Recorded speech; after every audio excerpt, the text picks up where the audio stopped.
పితా పుత్ర పవిత్రాత్మ నామమున ఆమెన్. క్రీస్తునాథుని యందు మిక్కిలి ప్రియ సహోదరి సహోదరులారా, క్రీస్తురాజు మహోత్సవ వాక్య పరిచర్యకి మిమ్మందరినీ ప్రేమతో ఆహ్వానిస్తున్నాను. లూకా సువార్త 23వ అధ్యాయము 36 నుండి 38 వరకు, 42 నుండి 43 వరకు పవిత్ర వచనములు. సైనికులు శిలువపై ఉన్న యేసు వద్దకు వచ్చి చేదు ద్రాక్షారసమును ఇచ్చి, యూదుల రాజు అయినచో నిన్ను నీవు రక్షించుకొనుము అని పరిహసించిరి. ఇతడు యూదుల రాజు అని ఫలకమును రాసి శిలువ పైభాగమున ఉంచిరి. కుడివైపున ఉన్న దొంగవాడు యేసుతో, యేసు, నీవు నీ రాజ్యములో ప్రవేశించున్నప్పుడు నన్ను జ్ఞాపకముంచుకొనుము అని విన్నవించెను. యేసు వానితో, నేడే నీవు నాతో కూడా పరలోకమున ప్రవేశించదవు అని నీతో నిజముగా చెప్పుచున్నాను అని యేసు పలికెను. క్రీస్తునాథుని యందు మిక్కిలి ప్రియులకు సహోదరి సహోదరులారా, దైవార్చన సంవత్సరములో, దైవార్చన క్యాలెండర్లో చిట్ట చివరి ఆదివారాన్ని మనం కొనియాడుతున్నాం. ఈ ఆదివారం చిట్ట చివరి ఆదివారం కావచ్చు కానీ అత్యంత పవిత్రమైన, అత్యంత ప్రశస్తమైనటువంటి ఆదివారం. ఇంగ్లీష్లో ఒక సామెత ఉంటుంది కదా, last but not the least. కారణం, ఈనాడు యావత్ కథోలిక శ్రీసభ విశ్వవిభుడైన క్రీస్తురాజు మహోత్సవాన్ని, రాజులకు రాజు ప్రభువులకు ప్రభు అయినటువంటి యేసురాజు మహోత్సవాన్ని కొనియాడుతుంది. ప్రియులారా, ఈనాడు నా పేరు పండుగ కూడా కాబట్టి దయతో నన్ను మీ ప్రార్థనలలో జ్ఞాపకముంచుకోవలసిందిగా మనవి చేస్తూ ఉన్నాను. ప్రభునందు మిక్కిలి ప్రియులకు సహోదరి సహోదరులారా, ఫ్రాన్సు దేశాన్ని పరిపాలించినటువంటి గొప్ప చక్రవర్తులలో ఒకడు నెపోలియన్ ది బోనపార్తే. ఇతడు ఆ పరిసర ప్రాంతాలలో ఉన్నటువంటి రాజ్యాలన్నిటినీ కైవసం చేసుకున్నాడు. తన బలమైన శక్తివంతమైన సైన్యంతో శత్రురాజుల గుండెల్లో నిద్రపోయాడు. ఆయన యుద్ధానికి వస్తున్నాడు అంటే శత్రువులు ముందుగానే దాసోహం అనేటువంటి వారు. అటువంటి వాడు చివరికి బ్రిటిషు వారి సైన్యాల చేతుల్లో ఓడిపోయి సెయింట్ హెలెనా అనేటువంటి దీవిలో శిక్షను అనుభవిస్తున్నాడు. ఆయనతో పాటు యుద్ధాలు చేసినటువంటి జనరల్ బెట్రాండ్ అతనితో ఉన్నాడు. ఒక రోజున ఈ నెపోలియన్ చక్రవర్తి దగ్గరికి జనరల్ బెట్రాండ్ వచ్చి ఈ విధంగా అడుగుతున్నాడు, మహారాజా, ఈ భూమి మీద ఉన్నటి చక్రవర్తులందరిలో కూడా మీ ప్రకారం అత్యంత శక్తిమంతుడు ఎవడు, అత్యంత గొప్పవాడైన రారాజు ఎవడు అని అడిగాడు. ఎందుకంటే ఇంకా ఈ నెపోలియన్ చక్రవర్తి నేనే అందరికంటే గొప్ప చక్రవర్తిని చెప్పుకుంటాడేమో అని అనుకున్నాడు. కానీ నెపోలియన్ చక్రవర్తి ఏమన్నాడో తెలుసా? ఆయన మాటల్లోనే విందాం ప్రియులారా. నేను అలెగ్జాండర్ మహారాజు, అగస్తస్ సీజర్, చార్లమాన్యా వంటి వారిని తెలుసుకున్నాను.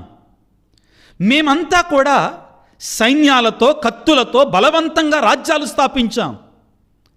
మా ఆజ్ఞలకు లోబడకపోతే ప్రజలను చంపివేసేవాళ్ళం. కానీ ఒక వ్యక్తి ఉన్నాడు, ఆయన పేరే క్రీస్తు ప్రభువు. ఆయనకు సైన్యం లేదు, కత్తి లేదు, బలవంతం కూడా లేదు. ఆయన ప్రేమ, దయ, క్షమతో మాత్రమే ప్రపంచాన్ని జయించాడు.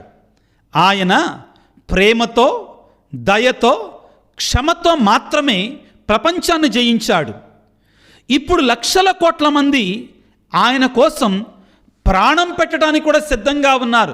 వేదసాక్షులుగా, హతసాక్షులుగా క్రీస్తు కొరకు మరణించడానికి సిద్ధంగా ఉన్నారు. నేను ఎన్ని యుద్ధాలు గెలిచినా కానీ నా సామ్రాజ్యం ఇప్పుడు కూలిపోయింది. కానీ ఆయన సామ్రాజ్యం 2000 సంవత్సరాలుగా పెరిగి విస్తరిస్తూనే ఉంది. అందుకే నేను చెప్తున్నాను, ప్రపంచంలో అత్యంత శక్తివంతమైన గొప్ప రాజు క్రీస్తు మాత్రమే అని నెపోలియన్ చక్రవర్తి క్రీస్తు ప్రభువు గురించి, ఆయన రాజ్యాన్ని గురించి సాక్ష్యం పలికాడు. నిజమే ప్రియులారా, నెపోలియన్ చక్రవర్తి పలికినట్లుగా చరిత్రలోనికి ఎంతోమంది మహారాజులు వచ్చారు, ఎంతోమంది చక్రవర్తులు వచ్చారు, రాజ్యాలు వచ్చాయి, మహామహా సామ్రాజ్యాలు వచ్చాయి. కానీ వాటిల్లో ఏదీ కూడా నిలబడలేదు. కానీ ఒక్క సామ్రాజ్యం, ఒక్క రాజ్యం, అదే దైవరాజ్యం, అదే ప్రేమరాజ్యం, అదే క్షమతో నిర్మించినటువంటి రాజ్యం, అదే దయతో నిర్మించినటువంటి రాజ్యం, దేవుని యొక్క రాజ్యం, క్రీస్తు ప్రభు యొక్క, యేసు ప్రభు యొక్క రాజ్యం నిలబడి ఉంది, ఇంకా పెరుగుతూనే ఉంది. ఈనాడు మనందరము కూడా క్రీస్తు రాజు మహోత్సవాన్ని కొనియాడుకుంటుండగా మనందరం ఒక ప్రశ్న వేసుకోవాలి. బైబిలులో యేసు ప్రభువుని రాజు అని ఎవరైనా పిలిచారా? క్రీస్తు ప్రభు నిజంగానే రాజా అని మనందరం కూడా ఒకసారి ప్రశ్నించుకోవాలి.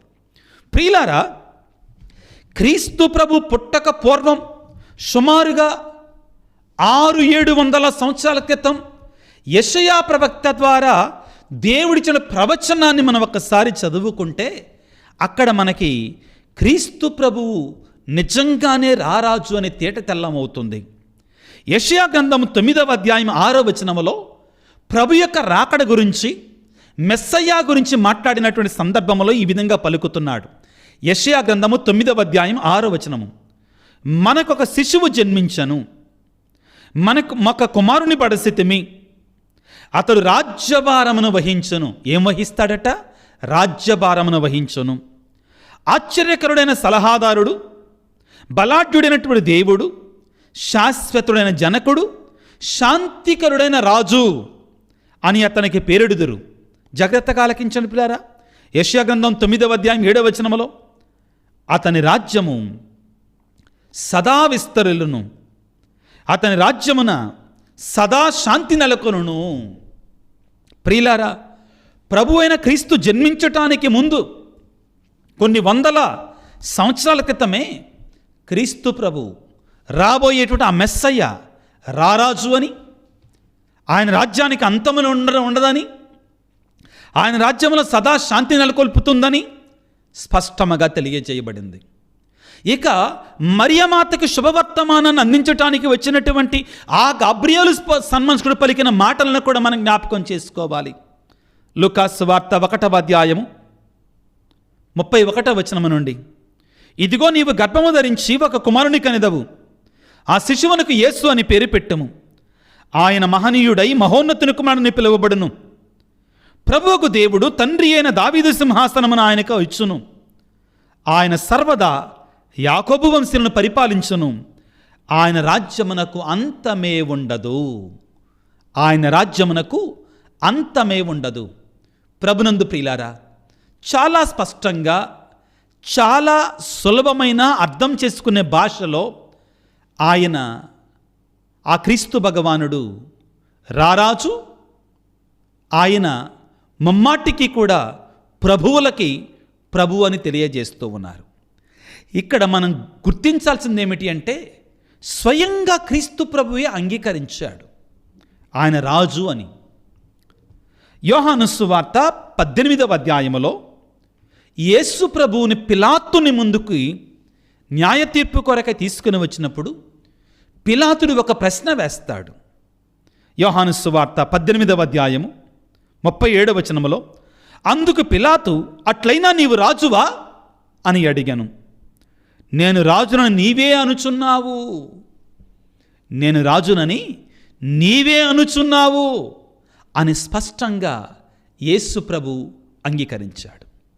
ప్రియులారా, ఇవన్నీ ఒక ఎత్తు అయితే, క్రీస్తు ప్రభు ముమ్మాటికి రాజు, ఆయన ముల్లోకాలకి మహారాజు అనే విషయాన్ని మనం దర్శన గ్రంథములో ఇంకా స్పష్టముగా చదువుకుంటాం. సువార్తికుడైనటువంటి యోహాను గారు పాట్మోసు దీవిలో ఉన్నప్పుడు దర్శనాలు పొందుకున్నారు. ఆ దర్శనాలలో క్రీస్తు ప్రభు ఏ విధంగా కనపడ్డారట? వివిధ రూపాలలో కనపడ్డారు. ఒక సింహాసనాసీనుడైనటువంటి గొర్రెపిల్ల వలె కనపడ్డారు. కానీ ఈ యోహాను గారి మరొక సందర్భములో ఆ క్రీస్తు ప్రభువును ఏ విధముగా చూశారట? దర్శన గ్రంథము 19వ అధ్యాయము 16వ వచనము, రాజులకు రాజు ప్రభువులకు ప్రభువు అను పేరు ఆయన దుస్తుల పైనను ఆయన కాళ్ల పైనను ఉండెను. ఇది ఎక్కడ? పరలోకములో. ఎవరిని గురించి? పరలోకానికి అధికారి అయినటువంటి సింహాసనాసనుడైనటువంటి క్రీస్తు ప్రభు గురించి పలుకుతున్నాడు. ఎవరు? దర్శనములో చూస్తున్నటువంటి సువార్తుడైన యోహాను గారు. దుస్తుల మీద, యేసయ్య దుస్తుల మీద, కాళ్ల మీద రాజులకు రాజు ప్రభువులకు ప్రభువు అని రాయబడి ఉంది. దర్శన గ్రంథం 17వ అధ్యాయం 14వ వచనంలో ఈ విధంగా రాయబడి ఉంది, వారును గొర్రెపిల్లతో పోరాడుదురు, కానీ గొర్రెపిల్లయు దానిచే పిలువబడి ఎన్నుకొనబడిన విశ్వాసపాత్రులకు దాని అనుయాయులను వారిని ఓడిస్తారు, శత్రువులను ఓడిస్తారు, సైతానును ఓడిస్తారు. ఎలయన ఆయన ప్రభువులకు ప్రభువు రాజులకు రాజు. ప్రభునందు ప్రియులారా, బైబిల్ గ్రంథములో చాలా స్పష్టముగా క్రీస్తు ప్రభువు మమ్మాటికి రాజు అనని మనకి బోధిస్తుంది. అయితే ప్రియులారా, ఇక్కడే మనం కొన్నిసార్లు పొరబడే ప్రమాదం ఉంది. క్రీస్తు ప్రభు యొక్క రాచరికం ఎటువంటిది? ఈ లోక సంబంధమైన రాజుల్లాంటి, రాజ్యాల్లాంటిదా? దానికి సమాధానం ఏమిటి అంటే, యేసు ప్రభు ఎప్పుడూ కూడా ఈ లోక సంబంధమైనటువంటి రాచరికాన్ని అంగీకరించలా. తాను ఈ లోక సంబంధమైన రాజుగా మాత్రమే ఉండిపోవడానికి, నిలిచిపోవటానికి అంగీకరించలా ఎప్పుడూ కూడా. అవును ప్రియులకు దేవుని బిడ్డలారా, ఉదాహరణకి యోహాను సువార్త 6వ అధ్యాయములో యేసు ప్రభు 5,000 మందికి ఆహారాన్ని పంచిన తర్వాత ప్రజలు ఆయనని ఈ లోక సంబంధమైన రాజుగా బలవంతంగా చెయ్యాలి అనుకున్నారు. కానీ ప్రభు అంగీకరించలేదు దానిని. యోహాను సువార్త 6వ అధ్యాయము 14వ వచనం నుంచి మనం చదువుకుంటే, ప్రజలు యేసు చేసిన ఈ అద్భుతమును చూచి వాస్తవముగా లోకమున అవతరింపనున్న ప్రవక్త ఇతడే అని చెప్పారు. అంతవరకు బాగానే ఉంది. ఆ తర్వాత ఏం చేస్తున్నారు? ప్రజలు తనను బలవంతముగా రాజును చేయనున్నారని తెలుసుకొని యేసు మరలా అచ్చటి నుండి ఒంటరిగా పర్వతము పైకి వెళ్ళిపోయాడు. ప్రియులారా, ఈ సందర్భంగా నేను ఒక మాట వాడుతున్నాను. సాతానుడు యేసు ప్రభు శరీరధారిగా ఉన్నప్పుడు వివిధ రూపాలలో, వివిధ సందర్భాలలో యేసు ప్రభువుని ఈ లోక సంబంధమైన రాజుగా మాత్రమే మిగల్చటానికి ప్రయత్నం చేశాడు. సాతానిక కుయుక్తిని యేసు ప్రభు గ్రహించాడు. కాబట్టి ఆ సాతానుడి యొక్క వలలో పడలేదు. మత్తయి శుభవార్త 4వ అధ్యాయంలో కూడా యేసు ప్రభు దగ్గరికి సైతానుడు వచ్చి ఏమన్నాడు? ప్రపంచంలో ఉన్నటువంటి సంపదలను చూపించి, ఇవన్నీ నావే, నన్ను అంగీకరిస్తే, నన్ను ఆరాధిస్తే వీటన్నిటిని నిన్ను రాజుగా చేస్తాను అంటే చీపో సైతాను అన్నాడు. పిల్లారా, కారణం ఏమిటి అంటే, ఈ లోక సంబంధమైన రాచరికానికి యేసు ప్రభు లొంగిపోయినట్లయితే ఆయన రాజులకు రాజుగా, ప్రభువులకు ప్రభువుగా ఉండేవాడు కాడు. ఈ సందర్భంగా ఈనాడు మనం చదువుకున్న సువిశేషాన్ని కూడా మనం ఒక్కసారి ధ్యానించుకోవాలి. ఏం చేశాడు పిలాతుడు? యేసు ప్రభు యొక్క ఆ సిలువ పైభాగములో INRI అనేటువంటి అక్షరాలను అక్కడ రాయటం జరిగింది. INRI అనే అక్షరాలను అక్కడ రాపించటం జరిగింది. ఏమిటి దాని యొక్క పరమార్థం? అది హీబ్రూ, గ్రీకు, లతీను భాషల్లో రాయబడి ఉంది. ఇక్కడ మనం గమనించాల్సింది ఏమిటి అంటే, దాని యొక్క అర్థం ఏమిటి అంటే, నజరేయుడైన యేసు యూదుల రాజు. INRI అంటే అర్థం ఏంటంటే, నజరేయుడైన యేసు యూదుల రాజు. హీబ్రూ భాషలో ప్రియారా, జీసస్ని ఈజూస్ అంటారు, ఐ తోటి రాస్తారు. కాబట్టి ఈజూస్, నాజరేనుస్, నజరేయుడైన యేసు. రెక్స్ అంటే కింగ్ అని అర్థం, ఈదియోరం అంటే యూదులు అని అర్థం, కింగ్ ఆఫ్ ద జూస్. నజరేయుడైన యేసు యూదుల రాజు. ఇక్కడ ప్రియులారా, ఈ ఈ శిలాఫలకం అనేటువంటిది యేసు ప్రభుకు సరిపోదండి అది. మరి ఫాదర్, మన కథోలిక స్త్రీ సభలో ఎందుకండి సిలువలుంచుతాం, ఆ పై భాగంలో అయ్యన్నారాయణ రాస్తాం ఎందుకండి అంటే, ప్రియులారా, యోహాను సువార్తలో ముమ్మారు, ఒకసారి కదా 3 సార్లు నేను పైకెత్తబడినప్పుడు, నేను సిలువలో ఎత్తబడినప్పుడు అందరూ నా కళ్ళు చూసి నేను ఆకర్షిస్తాను వాళ్ళని పలికాడు. మానవాళికి తెలియాలి యేసు ప్రభు ఏ విధంగా మరణించాడు అని. ప్రియులారా గమనించాలి. అవును ప్రియులారా. కాబట్టి మనం రెండవదిగా మనం నిర్ధారణ గావించుకోవాల్సింది ఏమిటి అంటే, యేసు భగవానుడు ఏనాడు కూడా ఈలోక సంబంధమైన రాచరికముతోటి తృప్తి పడటానికి ఆయన సిద్ధంగా లేడు, అంగీకరించలేదు ప్రియులారా. ఇక మూడవ మాట ఏమిటి అంటే ప్రియులారా, ఏమిటి అంటే, ఆ రారాజు ఆశ్చర్యంగా మన కొరకై తన ప్రాణాలు అర్పించాడు. సహజంగా ఈ లోక సంబంధమైన రాజులు వాళ్ళను వాళ్ళు రక్షించుకోవడానికి ఆ దేశంలో ఉన్న, ఆ రాజ్యంలో ఉన్న ప్రజలు చచ్చిపోతారు. మేము మరణించినా పర్వాలేదు కానీ మా రాజు బ్రతకాలి అనుకుంటారు. కానీ క్రీస్తు ప్రభు విషయంలో ఇది కొంచెం తెరకాసుగా ఉల్టాగా ఉంటుందండి. ఏంటంటే, ప్రజలను కాపాడటం కొరకే రాజు మరణిస్తున్నాడు. వాక్యాన్ని మనం చదువుకుంటే మార్కు సువార్త 10వ అధ్యాయము 45వ వచనములో, మనుష్య కుమారుడు సేవలు పొందటానికి రాలేదు కానీ సేవించటానికి వచ్చాడు, అనేకుల కొరకై తన ప్రాణమును క్రయధనముగా చెల్లించుటకై వచ్చాడు, తన ప్రాణాన్ని మన కొరకై అర్పించటానికి వచ్చాడు. ఈ రాజు, మన రాజు, క్రీస్తు రాజు మన కొరకే ప్రాణం పెట్టిన రారాజు ప్రియులారా. యోహాను సువార్త 10వ అధ్యాయములో 11వ వచనములో, మంచి కాపరి తన గొర్రెల కొరకే తన ప్రాణమును పెట్టును అని పలికి, యేసు ప్రభు ఏ విధంగా తన గొర్రెలమైన మన కొరకై తన ప్రాణాన్ని అర్పించటానికి ఈ లోకానికి వచ్చాడు తెలియజేస్తున్నాడు. అదేవిధంగా యోహాను గారు రాసిన మొదటి లేఖ 3వ అధ్యాయం 16వ వచనంలో ప్రియారా, ఆయన మన కొరకై తన ప్రాణమును వెలగా పెట్టెను. ఇదిగో దర్శన గ్రంథం 1వ అధ్యాయం 5వ వచనంలో ప్రియారా, ఆయన తన రక్తముతో మనను కొని విడిపించాడు.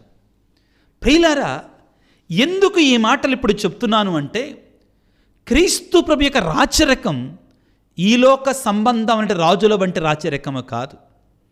ఈలోక సంబంధమైన రాజులందరూ కూడా వారు పెత్తనాన్ని చెలాయించి, వారు సుఖాలు అనుభవించి, ప్రజలు వాళ్లకు సేవలు చేసేటట్లుగా చేసుకునేవారు. కానీ క్రీస్తు ప్రభువు మాత్రం తానే సేవ చేయడానికి వచ్చానన్నాడు, సేవలు చేయించుకోవటానికి రాలేదన్నాడు. నా కొరకే ప్రజలు మరణించటం కాదు కానీ, నా బిడ్డలు మరణించటం కాదు కానీ, నేనే నా బిడ్డల కొరకే మరణిస్తాను అని పలికాడు. ఇది క్రీస్తు ప్రభువులో ఉన్న ప్రత్యేకత ప్రియులకు దేవుని బిడ్డలారా. మరి క్రీస్తు ప్రభు యొక్క రాజ్యం ఎటువంటిది, ఏ విధమైనటువంటిది అంటే ప్రియులారా, ఇదిగో మనం ఇంతకుముందు పిలాతుని ఎదుట యేసు ప్రభు మాట్లాడిన మాటలు మనం చదువుకున్నాం. ఆ సందర్భంలోనే వివరిస్తారు ప్రభు తన రాజ్యం ఎటువంటిది అని. వాక్యాన్ని చదువుకుంటే యోహాను సువార్త 18వ అధ్యాయములో 36వ వచనంలో యేసు ప్రభు ఈ విధంగా అంటున్నాడు, నా రాజ్యము ఈలోక సంబంధమైనటువంటిది కాదు. 37వ వచనంలో, అందుకు పిలాతు, అట్లయినా నీవు రాజువా అని అడిగాను. నేను రాజునని నీవే చెప్పుచున్నావు. రాజుని అని ఒప్పుకుంటున్నాడు కానీ ఆయన రాజ్యం ఈలోక సంబంధమైనది కాదు అని ఆయన స్పష్టం చేస్తున్నాడు. నేను సత్యమునకు సాక్ష్యం ఇచ్చుటకు వచ్చి ఉన్నాను, అందుకొరకే ఈ లోకమునకు వచ్చేతని. సత్య సంబంధులు నా మాటను ఆలకింతురు. ఆయన రాజ్యం ఈలోక సంబంధమైన రాజ్యం కాదు ప్రియులకు దేవుని బిడ్డలారా. రోమాపత్రిక 14వ అధ్యాయం 7వ వచనంలో ఇంకా కొంచెం తేట తెల్లమవుతుంది పిల్లారా. దేవుని రాజ్యం అంటే, యేసుప్రభు దేవుని యొక్క రాజ్యాన్ని స్థాపించాడు కదా. దేవుని యొక్క రాజ్యం అంటే తినుట తాగుట కాదు, పరిశుద్ధాత్మ ప్రసాదించేటువంటి నీతి న్యాయము. ఇక్కడ 2 ప్రశ్నలండి. క్రీస్తు ప్రభు ఈ లోక సంబంధమైన రాజుల వంటి వాడు కాడు. ఒకటి, ఆయన రాజ్యం ఈ లోక సంబంధమైన రాజ్యము కాదు. రెండూ కూడా ఈ లోక సంబంధమైనటువంటి కాదు. తన రాజరికము ఈ లోక సంబంధమైనది కాదు, తన రాజ్యము కూడా ఈ లోక సంబంధమైనది కాదు. మొదటిగా నేను ఈ లోక సంబంధమైన రాజుల వంటి రాజును కాను అని చెప్పాడు. నేను సేవ చేయడానికి వచ్చాను కానీ సేవ చేయించుకోవడానికి వచ్చానని చెప్పాడు. సేవ చేయించుకోవడానికి రాలేదని చెప్పాడు. అదేవిధంగా నా రాజ్యము కూడా ఈ లోక సంబంధమైనది కాదు అని పలుకుతున్నాడు. ఇక తరువాత ప్రియులారా, ఆయన రాజ్యం శాశ్వతమైనటువంటిది, అంతము లేనటువంటిది. ఇప్పుడు మనందరం ముగింపుగా ఒక ప్రశ్న వేసుకోవాలి. ప్రభు అయిన క్రీస్తు మనందరినీ ఆహ్వానిస్తున్నాడు తన రాజ్యములోనికి. నీవు నేను ఆయన రాజ్యములో స్థిరముగా ఉండాలి అంటే, పరలోకములో ఆయన రాజ్యములో అడుగు పెట్టాలంటే ఏం చెయ్యాలి? ప్రభు మనందరినీ ఆహ్వానిస్తుంటాడు. దర్శన గ్రంథములో 3వ అధ్యాయములో 20వ వచనంలో పలికినట్లుగా, ఇదిగో హృదయ ద్వారము చెంత నిలిచి తలుపు తట్టుచున్నాను. ఎవడైనా నా స్వరమును విని తలుపును తెరిచిన నేను లోనికి వత్తును, అతడు నాతో నేను అతనితో కలిసి భుజింతుము అని పలికాడు. ఆయన ఎల్లవేళలా కూడా ప్రియులారా ప్రపంచంలో ఉన్న సకల మానవాళి యొక్క హృదయాలను తలుపు తట్టుచూనే ఉన్నాడు. తలుపు తట్టి బిడ్డ నా రాజ్యములోనికి రా అని ఆహ్వానిస్తున్నాడు. అలనాడు ప్రియుల మత్తయి శుభవార్త 11వ అధ్యాయంలో యేసయ్య పలికినట్లుగా, భారమొచ్చి అలసి సొలసి ఉన్న సమస్యనులారా నా యొద్దకు రండి, నా రాజ్యములోనికి రండి అని ఆహ్వానిస్తూనే ఉన్నాడు యేసయ్య. ప్రియులారా, నీవు నేను ఆయన స్వరాన్ని వింటున్నామా? ఆయన రాజ్యంలో చేరటానికి సిద్ధముగా ఉన్నామా? ఆత్మపరిశీలన చేసుకోవాలి. ఇదిగో రోమపత్రిక 10వ అధ్యాయం 9వ వచనంలో ఏమని పలుకుతుందంటే, ఆ యేసయ్య రాజ్యములో మనం అడుగు పెట్టాలంటే చేయవలసిందల్లా ఏమిటి అంటే, నా నోటితో యేసు ప్రభు అని ఒప్పుకొని నా హృదయంలో ఆయనను దేవుడు మరణము నుండి లేపాడని విశ్వసించాలి. ఆ విశ్వాసం నా హృదయంలో ఉండాలి. ఆ ప్రకటన నా నోటి ద్వారా రావాలి. యేసయ్య దేవుని కుమారుడు, యేసయ్య మెస్సయ్య అని నేను ప్రకటించాలి. దేవుని కుమారుడిని అంగీకరించాలి. నా హృదయంలో నేను విశ్వసించాలి. ఈ హృదయంలో విశ్వాసము లేకపోయినా కానీ, ఈ నోటి ద్వారా యేసుప్రభు దేవుడిని ప్రకటించకపోయినా కానీ నీవు దేవుని యొక్క రాజ్యంలో ప్రవేశించమని గుర్తుపెట్టుకో. జ్ఞానస్నానము ద్వారా యేసయ్య మనందరికీ కూడా తన రాజ్యములో పాలు పంచులు పొందుకునేటువంటి అవకాశాన్ని ప్రసాదించాడు. కానీ దాన్ని నీవు నేను నిలుపుకుంటున్నామా మన క్రియల ద్వారా? ఆత్మపరిశీలన చేసుకోవాలి. ప్రియులారా, ఆయన రాజ్యంలో ప్రవేశించాలంటే నేను ఇంకా ఏమి చేయాలి? మత్తయి శుభవార్త 25వ అధ్యాయంలో ప్రియులారా యేసు ప్రభు పలుకుతున్నాడు, నేను ఆకలితో ఉన్నప్పుడు అన్నం పెట్టితిరి, దాహము కొన్నప్పుడు దాహము తీర్చితిరి, వస్త్రహీనుడై ఉండగా నాకు వస్త్రాలను ఇచ్చారు, రోగినై ఉండగా పరామర్శించితిరి, చెరసాలలో ఉండగా సందర్శింపవచ్చుతరి. నా తండ్రిచే దీవించబడినటువంటి వారలారా, మీ కొరక ఏర్పాటు చేయబడినటువంటి నా తండ్రి రాజ్యంలో మీరు పాలు పొందులు పొందుకోండి అంటున్నాడు. ప్రియులారా, నీ పొరుగువారిని ప్రేమించాలి. మొదటిగా యేసయ్యని ప్రేమించాలి, దేవుని ప్రేమించాలి. నీ దేవుని పూర్ణాత్మతో, పూర్ణశక్తితో, పూర్ణ మనసుతో ప్రేమించు. నిన్ను నీవు ప్రేమించుకున్నట్లుగా నీ పొరుగువారిని కూడా ప్రేమించాలి. యేసయ్య రాజ్యములో అడుగుపెట్టాలంటే ఏమి చేయాలి అంటే, ఈనాడు ఆ మంచి దొంగవాడు చేసినట్టు కార్యాన్ని నీవు నేను కూడా చేయాలి. సిలువ మీద వేలాడుతుండగా ప్రాణం పోతున్న సమయంలో ప్రియులారా ఆ దొంగవాడు చేసిన ప్రార్థన, ప్రకటన లూకాసు వార్త 23వ అధ్యాయము 42వ వచనంలో, యేసు వంకకు తిరిగి, యేసు నీవు నీ రాజ్యములో ప్రవేశించినప్పుడు నన్ను జ్ఞాపకం ఉంచుకోయ్యా. ఆ దొంగవాడు పశ్చాత్తాపడ్డాడు, హృదయ పరివర్తన చెందాడు. దేవా నేను పాపినయ్యా అని పలికాడు. ఆ ప్రక్కన ఉన్నటువంటి దొంగవానితో, నోరు మీరా, మనం చేసినట్టు పాపాలకు శిక్షను అనుభవిస్తున్నాం అని అంగీకరించాడు తన పాపాన్ని. తన దోషపరమైన జీవితాన్ని అంగీకరించాడు. తాను పాపిని అని అంగీకరించాడు. మనం చేసిన పాపాలకి శిక్షను అనుభవిస్తున్నాం, కానీ ఈ నీతిమంతుడు ఏ పాపము చెయ్యలేదు అని పలికి, యేసు నీ రాజ్యములో నువ్వు నన్ను జ్ఞాపకం ఉంచుకో. వెంటనే యేసయ్య అన్నాడు, నేడే నీవు నాతో పరదేశంలో ఉంటావు, పరలోకములో ఉంటావని పలికాడు. ప్రియ బిడ్డ, నీవు నేను చేయాల్సిందిదే.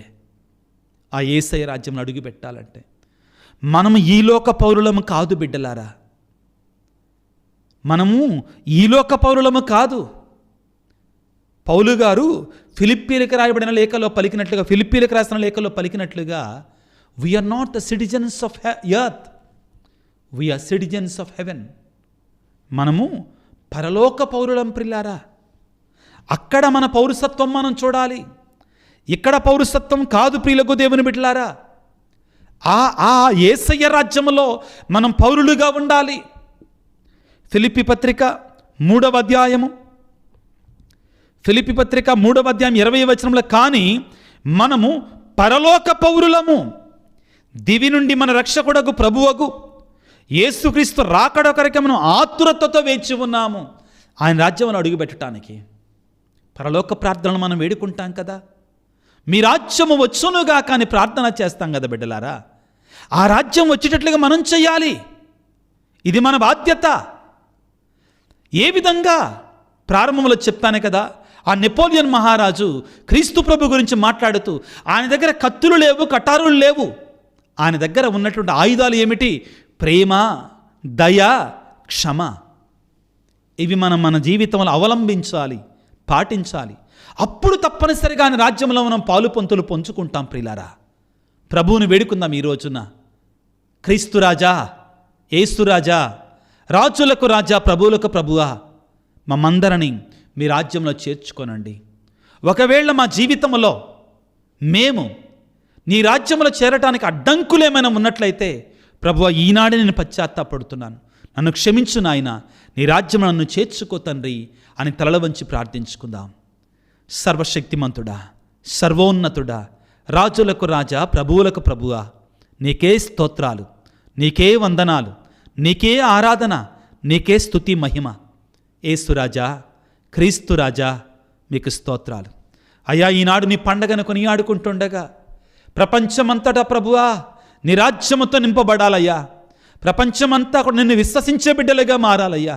నీ ప్రేమ, నీ దయ, నీ క్షమను పొందుకోవాలి తండ్రి. నీ కృప, నీ కటాక్షాన్ని పొందుకోవాలి యేసు రాజా.